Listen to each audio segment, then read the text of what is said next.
എല്ലാവർക്കും വിനീത നമസ്കാരം. ശ്രീമദ് ഭാഗവതം നവമസ്കന്ധം അധ്യായം 6 ശ്ലോകം 31, 32, 33, 34, 35, 36 6 ശ്ലോകങ്ങള് ഇന്ന് നമുക്ക് നോക്കാം. ആ യുവനാശൻ എന്ന മഹാരാജാവ് ഗർഭം ധരിച്ചു. അങ്ങനെ ഒരു പുത്രൻ ജനിച്ചു.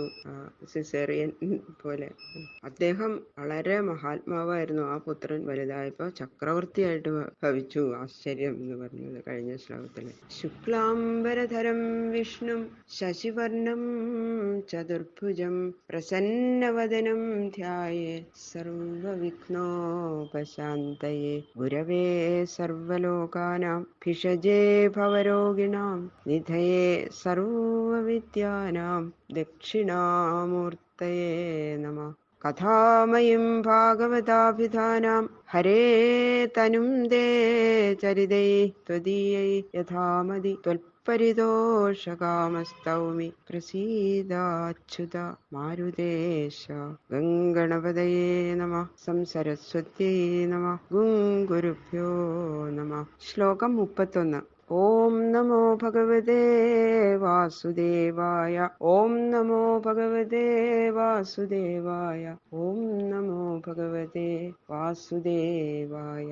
കം ധാസ്യതി കുമാരോയം തന്യം രോരൂയതേ ഭൃശം മാം ധാതാ വത്സ മാരോദീരിതീന്ദ്രോ ദേശിനീ മദാൽ.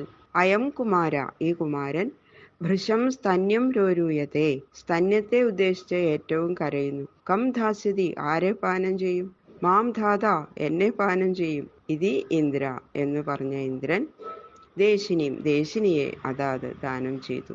അപ്പോ മഹാരാജാവല്ലേ പ്രസവിച്ചിരിക്കണത്. അപ്പൊ മുലപ്പാല് കിട്ടാതെ കരയണു കുട്ടി. ഉറക്കങ്ങനെ കരയണു. അപ്പൊ എല്ലാവരും വല്ലാത്ത ദുഃഖത്തിലായി, ബ്രാഹ്മണരെല്ലാവരും. അപ്പൊ അവര് പറഞ്ഞു, ഈ കുമാരൻ മുലപ്പാലിന് വേണ്ടി വല്ലാണ്ട് കരയണമല്ലോ, ആരാ ഇവന് മുലപ്പാല് കൊടുക്കുക ചോദിച്ചു. അപ്പൊ യാഗത്തില് ആരാധിക്കപ്പെട്ടത് ഇന്ദ്രനല്ലേ. അപ്പൊ ഇന്ദ്രൻ പറഞ്ഞു, സന്തോഷമായിട്ട് ഇരിക്കല്ലേ ഇന്ദ്രൻ, ഇവന് ഞാൻ പാൽ കൊടുക്കാം. അതാണ് മാം ധാത, ഞാൻ പാനം, എന്നെ പാനം ചെയ്യുന്നു, ഞാൻ പാനം ചെയ്യാം എന്ന് പറഞ്ഞിട്ട്, ഹേ വത്സ കരയണ്ട എന്ന് പറഞ്ഞുകൊണ്ട് തന്റെ ചൂണ്ടാണി വിരല് കുട്ടിയുടെ മുഖത്തില് വായലങ്ങനെ വെച്ചു കൊടുത്തു.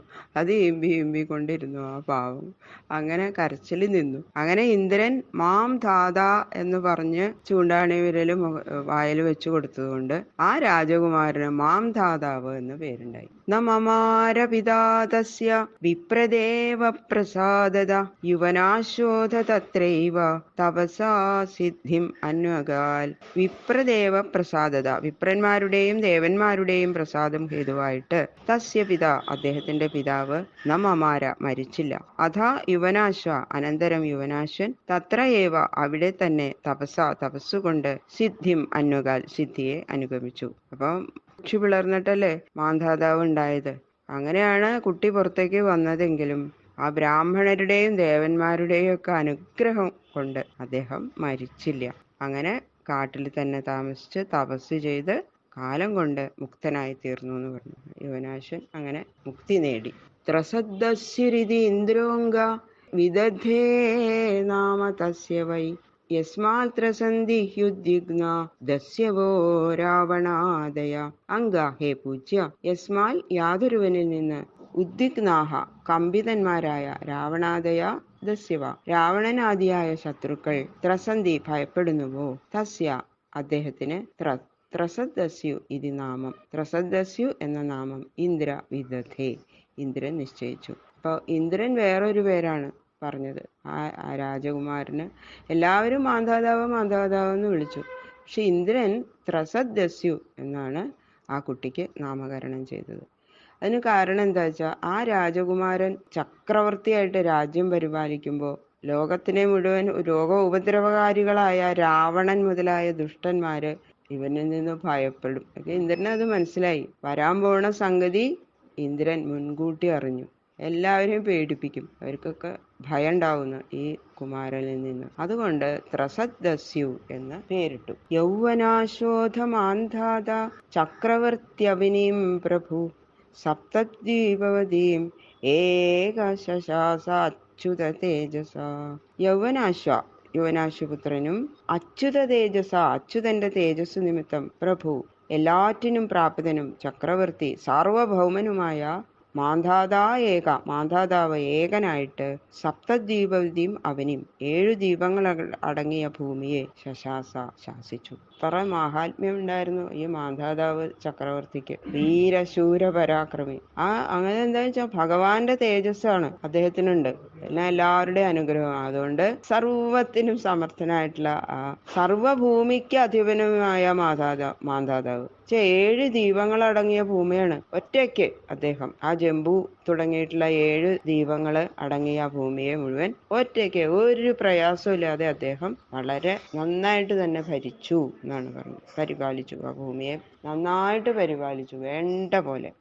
ഈ ജയജ്ഞം ക്രതുഭി ആത്മവിൽ ഭൂരിദക്ഷിണൈ സർവദേവമയം ദേവം സർവാത്മകം അതീന്ദ്രിയം. ഭൂരിദക്ഷിണൈ അധികരിച്ച ദക്ഷിണകളോടുകൂടിയ ക്രതുഭി യാഗങ്ങൾ കൊണ്ട് സർവദേവമയം സർവദേവസ്വരൂപനും സർവാത്മകം സർവസ്വരൂപനും അതീന്ദ്രിയം ഇന്ദ്രിയങ്ങളെ അതിക്രമിച്ചിരിക്കുന്നവനുമായ യജ്ഞം വിഷ്ണുവിനെ ആത്മവിൽ ആത്മസ്വരൂപം അറിഞ്ഞവനാണെങ്കിലും കൂടി ഈ യജിക്കുകയും ചെയ്തു. ആത്മതത്വത്തെ അറിഞ്ഞിരിക്കുന്നവനാണെങ്കിലും ചക്രവർത്തിയായിട്ടിരിക്കുന്ന അദ്ദേഹത്തിന്റെ ആ അധികാരം അനുസരിച്ച് ഉള്ള ആ രാജകർമ്മങ്ങൾ മുഴുവനും വേണ്ട പോലെ ഒരു കർമ്മങ്ങളെയും ഉപേക്ഷിക്കാതെ തന്നെ അദ്ദേഹം ചെയ്തു. ധാരാളം യാഗങ്ങൾ ചെയ്തു. ഭൂരിദക്ഷിണകളോട് കൂടിയിട്ടാണ് പറഞ്ഞത്. ധാരാളം വേണ്ട പോലെ ഇഷ്ടംപോലെ ദക്ഷിണ കൊടുത്ത് അവർക്കൊക്കെ തൃപ്തി വരുത്തുന്ന വിധം ദക്ഷിണകളൊക്കെ കൊടുത്ത് അനേകം യാഗങ്ങൾ ചെയ്തു. യാഗങ്ങൾ കൊണ്ട് ആ സർവദേവ സ്വരൂപനെന്ന് മാത്രമല്ല സർവാത്മകനായിട്ട് തന്നെ സർവത്ര വിളങ്ങുന്ന ശ്രീ വിഷ്ണുവിനെ ആരാധിക്കുകയും ചെയ്തു മാന്ധാതാവ്. ദ്രവ്യം മന്ത്രോ വിധിർയജ്ഞോ യജമാനസ്തഥ ധർമ്മോ ദേശശ്ച കാലശ്ച സർവമേതൽ യഥാത്മകം. എന്താ ഈ സർവാത്മകത്വം പറയുന്നത്? അതെന്താ വിസ്തരിച്ചു പറയണം. ചരുപുരോടാശാദിമകളമായ ദ്രവ്യവും സകലതും ഭഗവാനാണെന്ന് അത് അറിഞ്ഞുകൊണ്ട് തന്നെയാണ് അദ്ദേഹത്തിന് അതാണ് സർവാത്മക ഭാവത്തെ അറിഞ്ഞവനാണെന്ന് പറഞ്ഞല്ലോ. അപ്പോ ചരുപുരോടാശാദികളായ ദ്രവ്യങ്ങളെയും ദേവതകളെയും പ്രകാശിപ്പിക്കുന്ന വേദഭാഗമായ മന്ത്രവും ഇന്നിന്ന കർമ്മങ്ങളെ ചെയ്യണമെന്ന് വിധിക്കുന്ന ആ ചോദനാസ്വരൂപമായ വേദഭാഗവും യജ്ഞഫലദാതാവായ വിഷ്ണുവും യജ്ഞം നടത്തുന്ന കർത്താവായ യജമാനനും വിധിപ്രകാരം കർമ്മങ്ങളെ നടത്തുന്ന ഋത്വിക്കുകളായ ബ്രാഹ്മണരും വിശേഷ ഫലത്തെ ജനിപ്പിക്കുന്നതിന് സമർത്ഥമായ കർമ്മവും കർമ്മം നടത്തുവാനുള്ള സ്ഥലമായ ദേശവും വസന്താദികളായ ആ കർമ്മ സമുചിത കാലവും എന്ന് വേണ്ട ഈ കാണപ്പെടുന്ന സർവലോകവും യാതൊരു ഭഗവാന്റെ സ്ഥൂല സൂക്ഷ്മ സ്വരൂപങ്ങളായിരിക്കുന്നുവോ ആ ശ്രീഹരിയെ സർവാത്മഭാവത്തോടുകൂടി ആരാധിച്ചു. അതാണ് അദ്ദേഹം ആത്മതത്വം നന്നായിട്ട് അറിഞ്ഞ ആളാണെന്ന് പ്രത്യേകം പറയാൻ കാരണം.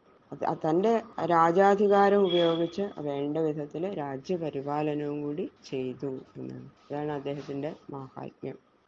ഒരു മഹാരാജാവിന്റെ കടമ ഏറ്റവും നന്നായിട്ട് അദ്ദേഹം നിർവഹിച്ചു.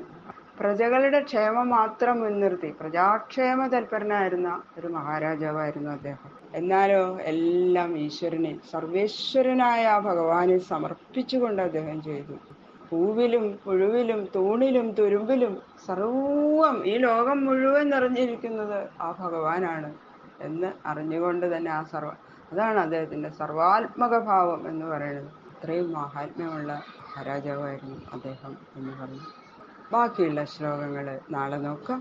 സർവത്ര ഗോവിന്ദനാമ സങ്കീർത്തനം ഗോവിന്ദ ഗോവിന്ദ ഗോവിന്ദ.